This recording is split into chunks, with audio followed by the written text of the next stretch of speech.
구역에서 나왔는데 오늘 어버이주일하고 다 아들들 따라갔는 거예요. 어른들. 하여튼 우리 인사하시죠. 박수 쳤은 게 크게 잘 될 것입니다. 잘 될 것입니다. 오늘은 어버이주를 맞아서 좋은 부모가 되는 길이다. 다 좋은 부모 되기 원하시죠? 어떻게 하겠어요? 아들을 막 학원을 많이 보내야죠. 주일도 빠져먹고 학원도 보내고. 우리나라의 그 교육비가 공교육비가 약 35조 1년에, 사교육부가 그 비슷하게 30조 들어간다. 그러니까 우리 학교 공교육비는 선생님들 월급 드리고 뭐 고치고 뭐 이런 것인데, 사교육비가 엄청 들어가는 거예요. 그러니까 그 사교육부, 이게 부모님들이 내는 사교육비가 선생님들 다 월급 주는 놈만큼 다 들어간다. 엄청나게 들어요. OECD 국가에서 1등으로 들어요. 그러면 나오면 취직이 잘 되냐? 또 그것도 아니요. 그것도 아니요. 그러니까 차라리 세금을 많이 걷어서 다 공교육으로 해버려요. 그래가지고 그 누가 그렇게 사교육비를 많이 쓰냐? 돈 있는 사람들이 막 쪽집게 가해가지고 막 1시간에 막 엄청나게 돈을 주는 비용까지 합쳐서, 그러니까 그럼 다 투자해가지고 그냥 무조건 전부 다 무료 이렇게 하면서 무료. 요즘은 대학 들어가는 것도 시험 볼 것도 없어. 다 거의 다 미달인데 그냥 원서만 내면 다 들어가고, 그럼 시험 한 번만 쫙 봐가지고 원서만 내면 다 들어갈 수 있도록. 그 시험도 어떤지 학교 점수로 쫙 이렇게 나옵니다. 대통령 후보들이 어떤 공약을 많이 했는지 모르겠어요. 그렇게 해서 이렇게 가르쳐 놨더니 50만 명, 대학 졸업자 50만 명이 실업자다. 직장을 못 찾대. 우리나라에. 대학교 1년 정원이 금년도에 보니까 내년도에 52만 명이 대학 정원이 돼요. 대학 들어가는 만큼 실업자가 똑같다, 숫자가. 그러니 이게 참 헬조선이라고 하죠. 자녀들이 잘 되기 위해서 빚을 내서라도 나중에 원망 듣지 않으려고 그렇게 한다는 거예요. 근데 사실은 우리가 그렇게 살지, 지금 프랑스가 지금 대통령 선거를 그것도 오늘 하죠. 이런 영국이나 프랑스는 무조건 18세가 안 넘으면 부모 같이 안 살아. 독립을 시켜요. 독립을. 자기들이 원룸을 얻어가고 자기들 원룸값도 내고. 근데 우리나라는 그렇게 못하는 것이 돈이 안 벌려. 18세 돼가지고 가서 일을 하면은 뭐 알바해야 얼마나 죽었어요. 근데 그 사회 구조가 18세 고등학교만 졸업하면 어디 가서든지 일자리를 해서 벌어서 대학 가고 벌어서 먹고 살고 벌어서 여행 다닐 수 있는 그런 사회적인 바탕이 되어 있어요. 무조건 외국은 18세만 되면 돈도 안 준다. 지가 알아서 한다. 그 사회 구조가 그렇게 됐어요. 우리나라는 그렇게 되면은 어떻게 되겠어요? 다 빈곤 상태가 돼가 있죠. 원룸 하나만 얻으려도 얼마입니까? 그래서 우리나라의 교육이 가장 큰 문제다. 이걸 어떻게 잘 새로운 대통령이 되면 이 교육의 혁명을 이렇게 해서 18세까지만 부모들이 책임지고 나머지는 자기가 다 나가서 해결할 수 있는 이런 사회적인 구조가 돼야 한다. 그러면 우리 자녀들이 복을 받기 위해서는 사교육부 우리 없어요. 사교육부 없어요. 사교육비가 없고, 지금 아이들을 왜 안 낳냐? 아이들 하나는 유치원을 그냥 결국은 둘은 못 보내겠다, 대부분이. 그래서 하나만 낳기 운동. 뭐 그렇게 둘은 어찌다 셋은 진짜 못 보낸다는 거예요. 그래서 이렇게 교육비를 많이 투자하고 학원을 많이 보내고 상속을 많이 하는, 우리나라 같이 상속을 많이 하는 나라도 상속을 많이 주고 금수저들, 그게 복이냐? 그래서 하루에 한 번 자녀를 축복하라는 책에서 자녀가 복받기 위해서는 뭐냐? 자녀를 위한 가장 확실한 투자, 자녀들이 바로 복받기 위해서는 하루에 한 번 자녀를 축복하는 것이다. 돈도 안 든대요. 막 뭐라고 하고 그냥 막 나가주구라 이런 소리만 하지 말고 자녀들에게 축복. 그러면 자녀들이 복을 받게 돼 있대요. 저는 이 책을 보고 나도 그렇게 못했는데, 우리 앞으로 자녀를 준 사람들은 아빠가 엄마가 나갈 때 축복기도 한번 해주고, 그렇게 계속하면 복을 받게 돼 있대요. 그건 돈도 안 든대요. 그 뭘로 하냐? 그 학원 안 보내도 돼요. 학원 안 보내도. 학원 보내서 인류대학 나와도 노는 사람이 수두룩한데 어떻게 하냐? 하루에 한 번씩 자녀를 위해서 축복하라. 그러면 이 아이들이 어른이 돼가고 복을 그대로 받는데요. 우리가 자녀를 위해서 축복하면 누가 들으셔요? 자녀도 듣고 누가 또 들어요? 하나님이 들으시니까 내 귀로 들린 대로 내가 시행하리라. 할렐루야. 대단하죠. 자녀를 위해서 항상 하루에 한 번씩 축복해. 또 자녀들, 우리 아들 나중에 커서 무엇이 되게 해주세요. 이것도 축복이에요. 오늘도 이 유혹 많은 세상 속에서 유혹에 빨려들지 않고 하나님 영광 위에 살아가게 해주세요. 이 축복기도 하루에 한 번씩 꼭 해주라 하는 것이죠. 그것이 가장 확실한 투자라는 겁니다. 성경에도 보면 제사장 멜기세덱이 전쟁을 마치고 돌아오는 아브라함을 축복합니다. 아버지가 아들을 축복하는 일도 우리가 성경에서 보죠. 그래서 하나님께서는 자녀들에게 어떻게 축복해요? 신명기 6장 5절 이하의 말씀 보면 부지런히 이 하나님 말씀을 가르치라는 거예요. 그게 축복이라는 거예요. 하루에 한 번씩 복받는 말씀 한 번 해지. 여호와의 율법을 주야로 묵상하는 자가 복 있는 자다. 여기 한 번씩 해줘. 아이들이 복받기 위해서 그걸 한다는 거죠. 그러니까 복은 학원이 주는 것이 아니에요. 인류대학 나왔다 주는 거예요. 우리나라 다 말아먹은 것이 서울대 출신이라 해서 어떤 사람은 서울대 없애버렸네. 지난번 국정농단 온 사람들의 80%가 서울대 출신이다냐. 우리가 잘 아는 우병우, 그다음 서울대 출신, 조윤선 서울대 출신, 김기춘 서울대 출신. 다 그런 사람들이 나중에 나라를 다 말아먹어 버렸다는 거예요. 그런데 이 하나님의 말씀을 부지런히 가르치라고 하는, 그래야 진정한 복을 받는다는 것입니다. 구약시대에 제사장이나 선지자나 아버지 이 셋이 축복권을 가지고 있다고 생각을 했습니다. 그러나 구약시대는 제사장, 선지자, 아버지. 그러나 신학신 베드로전서 2장 9절에 보면 이제 모든 만인의 그 제사장이다 해가지고 너희는 택하신 족속이요 왕 같은 제사장이다 그랬어요. 베드로전서 2장 9절에 우리는 택하신 족속, 왕 같은 제사장. 우리 주님이 십자가에서 못 박혀 죽으시고 부활하심으로 우리에게 주신 축복이 뭐냐? 제사장 축복을 주지, 왕의 축복을 주시.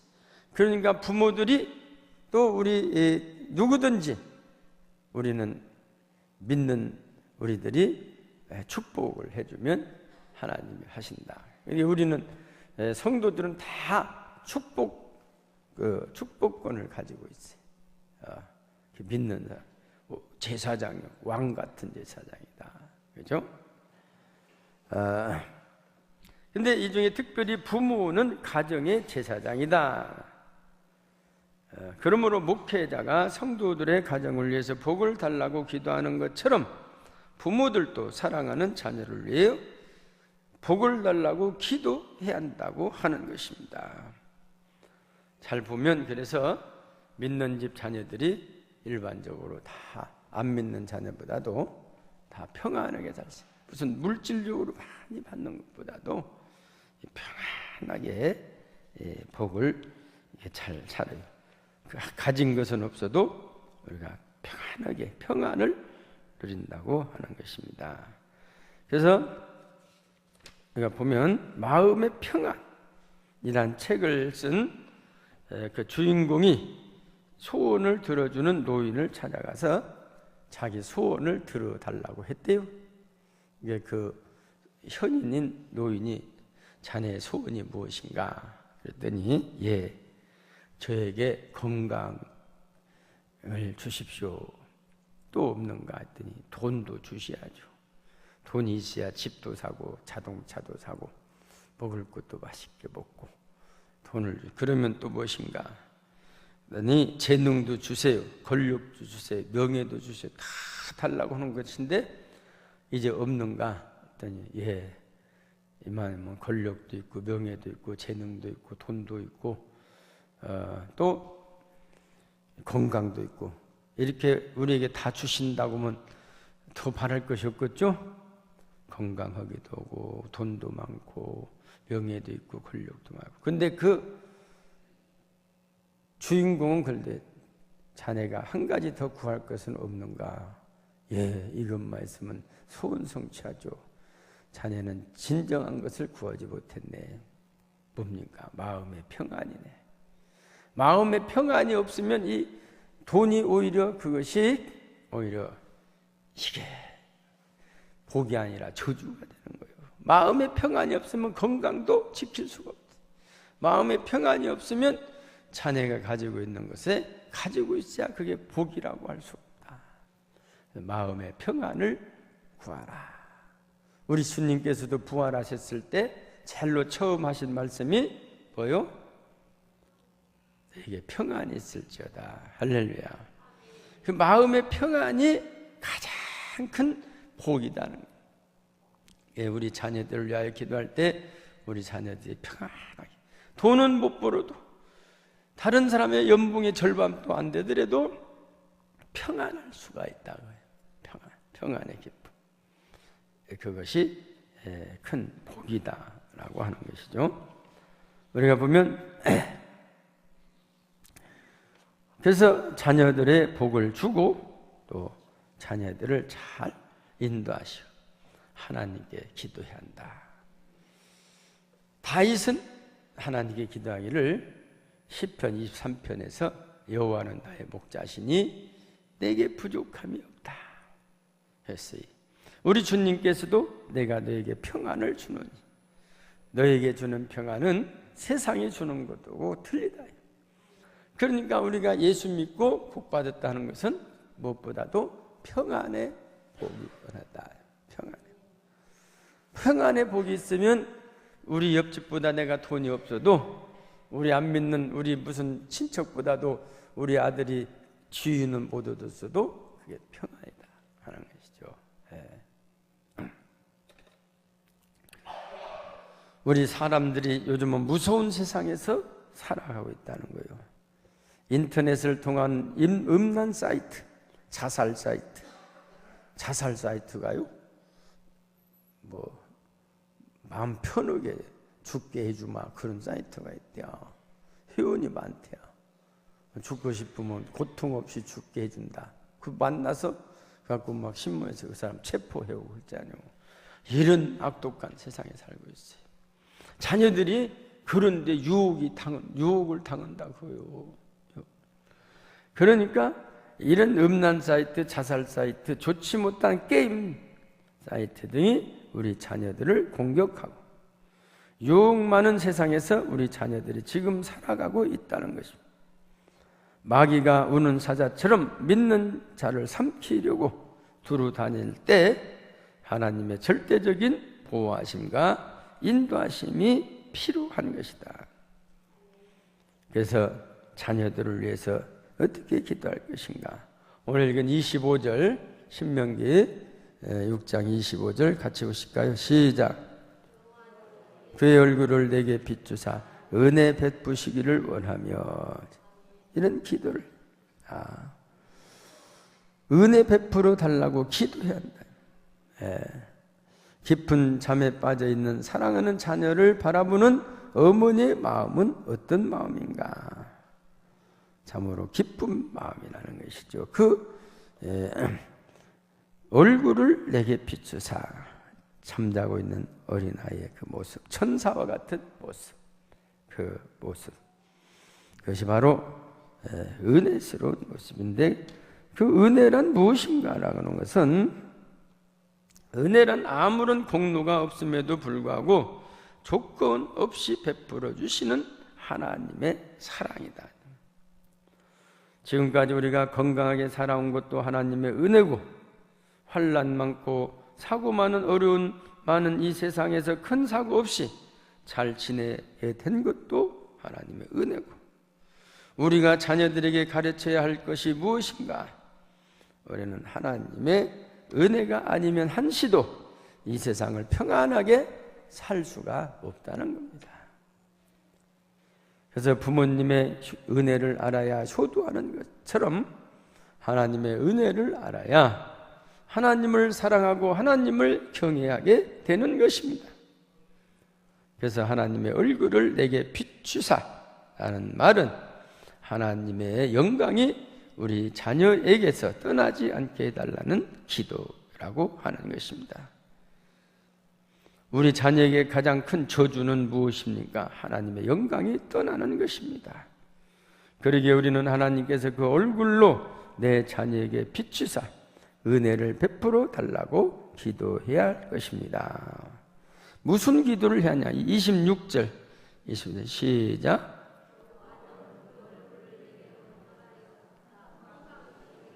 네, 평강을 위해서 기도하라고 하는 것이죠.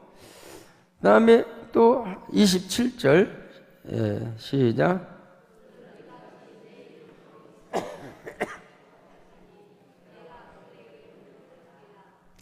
네, 하나님은 한 번 약속하신 것은 그대로 지키시는 분이기 때문에 우리는 자녀를 위한 기도를 해야 한다는 거예요. 하나님의 뜻대로 사는 자녀가 되어달라고 기도하는 것, 그것이 큰 축복의 기도야.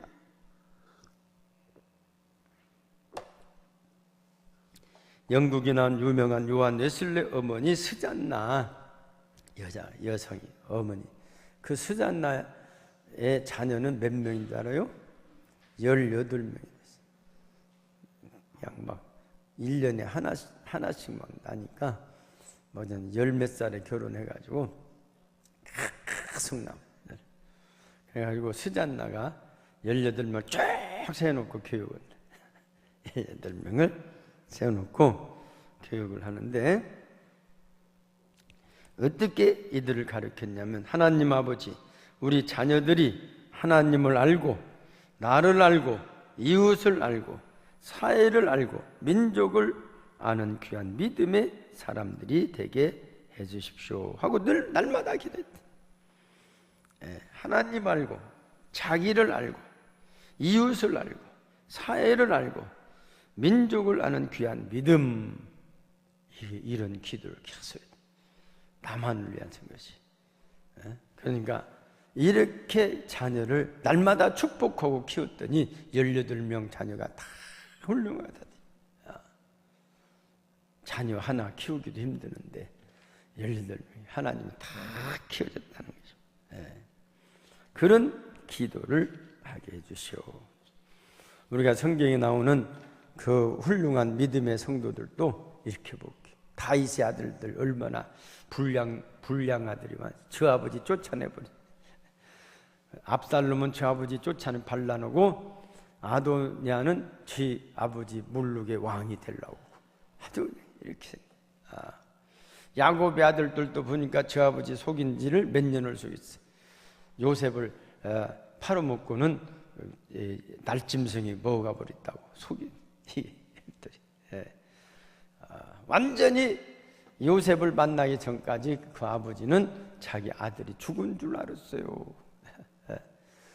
이 벌리는 애가 하나도 없어. 다 나눠 먹었거든. 딱 아버지 속이기는 일도 아니요. 다 나눠. 그런데 이 스잔나 여사는 하나님을 알고, 나를 알고, 이웃을 알고, 민족을 알게 해주십시오. 자기 말 않게 됐다는 거예요. 그래서 축복대로 그렇게 됐다는 것이죠. 또 구세군의 어머니라고 불리우는 캐서린 부스는 스라의 8명의 자녀를 뒀습니다. 그들은 모두 아버지의 사업을 이어가면서 하나님 나라를 위하여 헌신하는 일꾼들로 성장을 했습니다. 그 캐슬린 여자는 자녀들에게 어떻게 내가 자녀들을 잘 키워낸 것은 언제나 악보다 앞섰기 때문이다. 뭐냐? 나쁜 습관을 배우기 전에 먼저 좋은 습관을 가르쳤고, 악마가 나쁜 생각을 가르치기 전에 하나님의 지혜를 가르쳤고, 악마가 사단의 거짓과 위선과 악을 가르치기 전에 내가 먼저 하나님의 말씀을 가르쳤기 때문이다. 하나님의 말씀을 알으니까 선과 악을 분별할 수 있는 지혜가 생겼다는 거예요. 그러니까 거기에 빠져들지 않았다는 것이죠. 요즘 학교 공부 가지고 선과 악을 구분 못합니다. 어찌든지 컨닝이라도 해가지고 1등을 나오는 거예요. 제가 우리 딸이 고등학교 다닐 때 성적이 안 좋아. 너 성적도 안 올릴래? 그랬더니 아빠 나 성적 올릴 수 있어. 그 어떻게? 우리 반에 50명인데 49명이 다 컨닝한대야. 나는 하나님 딸인데 어떻게 내가 컨닝하냐고요. 그래서 그것이 좋겠다. 50등으로 좋겠다. 그래. 전부 컨닝을. 그러니까 악이지 않아요. 컨닝하는 것도. 그러니까 거기에 그러지 않도록 하나님 말씀. 그러면 너만 하나님 말씀을 배우는 신자냐? 아니야. 어찌든지 그냥 등수를 하나 올리려니까 컨닝. 공부 잘하는 아이들은 시험 볼 때 아주 애 먹는데 안 붙여주면 죽인다고. 제 조카는 고등학교 때 공부를 잘했는데 그 좀 껄렁껄렁 아이들 그 한 반에 배정을 받았는데 시험 보기 전에 너 안 붙여주면 죽여버린다 그러더래요. 무서워가지고 시험을 잘 못 봐가지고 재수를 했어. 의대를 가려고 하는데 점수가 몇 점 모질이야. 그 학교에서 너 같은 애가 왜 점수가 안 나오냐 물어봤더니 그냥 그 주변에 그 걔들이 너 안 비춰주면 죽여버린다고. 그런다.